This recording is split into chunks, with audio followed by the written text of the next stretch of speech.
non Sadji ba muy moom rek xale yi kontaan du dëgg ñi ngi ñaanal nag ñëpp di wax bonne et heureuse année à tous les Sénégalais frères et sœurs à mes parents du dëgg sama famille bàyyuma kenn jëkkër yëpp fan si aussi bari bagage orchestre bi du dëgg presse art nga xam ne ñoom lay liggéeyal waaye fan si aussi nga xam ne fépp fu ma nekk dañuy déplacé ñoo fekk sama jëmm ji tamit ñoom ñëpp bàyyiwuma kenn Afrique fépp ndax fépp la fan si nekk ñi ngi ñaanal ñëpp jàmm daal di ñaan yàlla at mi ñuy dugg nekk atu naataange at moo xam ne suñu borom may ñu ci wér ku ci nekk li nga ci bëgg daal suñu borom may la ku ci lii laay ñaan yàlla. ku xam ci xam ko ci bëri bagage lan nga ñuy préparé 2021. waaw nee naa la bëri bagage moom 2021 bi ci kattanal yàlla nañ ñu xaar ci lu tàng jër lu neex la woon fa woon suñu borom may ñu ci ndam. ci lii laa nekk ah surprise la de.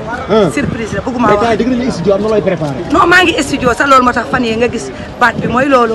waaye nag bu ñu paree studio rek gars yi nañ kontaan. kon xaaral ci di mooy waaju rek.